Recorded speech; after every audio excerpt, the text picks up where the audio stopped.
All right guys, welcome back to Exotic Car Hacks, and I just finished the 1400 mile rally in the desert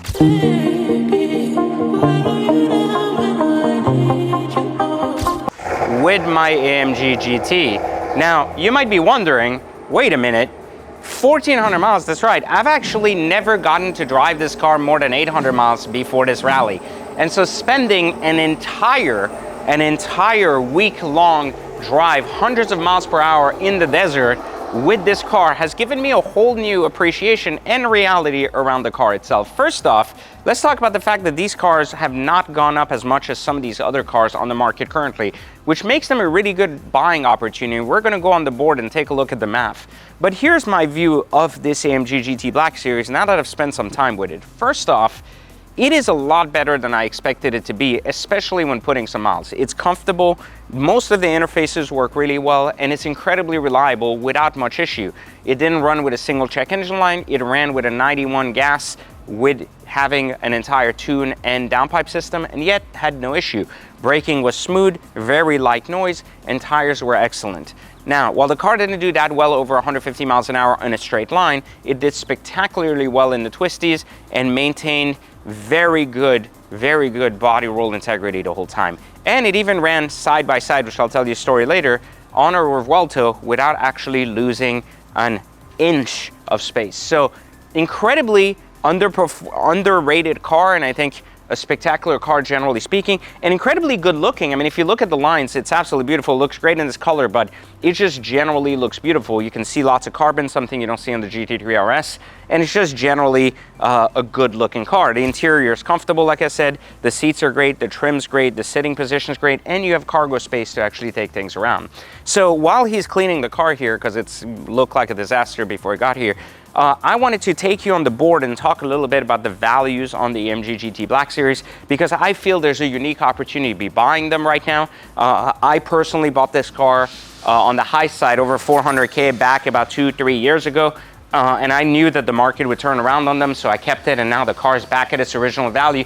It is going to end up basically being a car that I drove for 3-4 years, making like $50,000 on, which is not that much comparing the fact that I just made $800,000 on another car that I just sold. So this is not necessarily an investment per se at the time I bought it, but it could be considered an investment today. And so let's go to the board and take a look at the values and see if the AMG GT Black Series is a buy or a sell at this very date.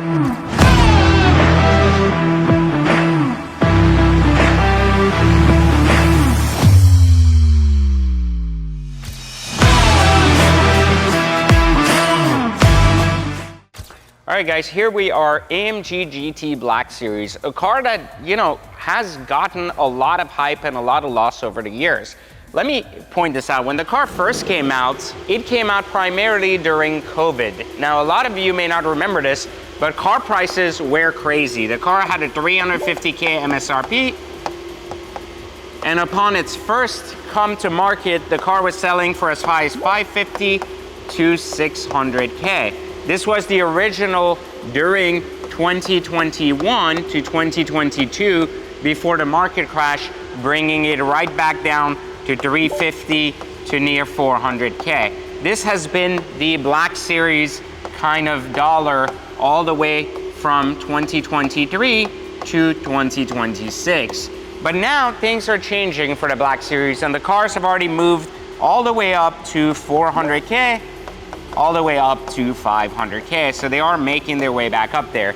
Realistically, I've always said this eventually, and in a decade or so later, will eventually be a, you know, maybe $700,000 to $1 million car. But for now, this is ideally not going to be more than a 500K car, depending on the color, with the majority of cars selling for about 50K over. The Black Series market, especially for the AMG GT based on production, is going to mirror a lot of the GT3 RS market, which is kind of why we know that 50, 70K over is really where the cars are going to be, unless they're PTS or some crazy color, at which point they may bring significantly more money with some of the AMG GT1 Edition variations bring in 650 to 700K, but those are again special paint cars. Again, the one-of-one cars could bring super high money, just like the Porsche market. This is why we see the same correlation happening across the board. So what does the math look like today if you actually picked up an AMG GT Black Series? You could pay upwards of 50K over MSRP, right about the 400K mark, and drive this car completely free for years. The AMG GT is generally a pretty decent car. It doesn't really have a lot of issues. It's a pretty simple to manage car despite being a 500K car.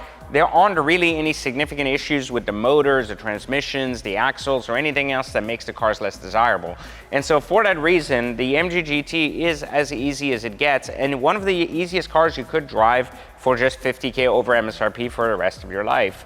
Now, I don't believe we're going to see MSRP prices back anytime soon on the AMG GT unless we, again, have very high miles. The majority of these cars selling around 400K have 3K miles. Let me rephrase how that's written, 3K miles or less. Now, with cars going above 5K to 8K, you could see prices even today back at MSRP or slightly lower. But the 3K mile rule is a pretty good rule to follow if you're gonna buy one of these cars. Pay 400K or less with less than 3,000 miles, and you will do just fine for the next 2 to 3 years driving an AMG GT Black Series. Now, remember, there are very few cars in special colors. You could pay upwards of 100 to 150K over MSRP for the right color, but I would also caution that if your goal is to add a ton of miles, don't do that on a very rare and exciting car. Do so on a cheaper, normal colored cars. The top colors for this car are usually all of the Designo Magno cars, which means that outside of the fact that you have some special colors, the matte Magno colors are the ones that bring the most money, and then secondly are white cars, and then thirdly orange cars. So the orange brings the least, the white is kind of a medium good value, and then the Designo matte colors are the ones that really bring the most money outside of the PTS or specialty color cars from Mercedes.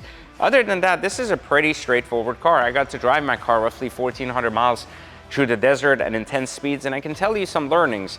The car handles exceptionally well, but it does not do that well at 180 miles an hour in a straight line, meaning it isn't really built for that. And there are very minor creaks and noises at those rates at that speed in a straight line that don't exist on most Lamborghinis or high-end performance cars, but they seem to exist here on the AMG GT Black Series. So incredibly good car for twisties, and the track not so great for a straight line run. But I did run against one of my buddies' Revolto, which is a factory Revolto with exhaust. We ran side by side all the way from 0 to 150 and still found ourselves to be basically neck to neck until I slammed on the brakes. So feels very comfortable, 0 to 150, doesn't feel like comfortable above that, especially because it's not an all-wheel drive car, but it handles like it's on rails in the twisties. So that's what you really have to know. The cars are pretty easy to manage, great and very comfortable seats, incredibly good interface to drive. The radio is annoying as shit with the little knob, but everything else really works well. And the actual speakers sound really good. So while I'm not a huge AMG GT Black Series fan, nor was I a GT3 RS fan, I still think the AMG GT Black Series provides a lot of value and significantly better looks than a GT3 RS with a ton of carbon. A car that many people won't look at, but should, especially because GT3 RS prices have recently skyrocketed, making them not as good of a buy anymore than what they were just a few years ago. So there you have it, guys, my view on the AMG GT Black Series. If you'd like to buy one of these cars or learn how to do it using our methodology, click the link in the description. Otherwise, like, subscribe, and turn on notifications, and I'll catch you next time.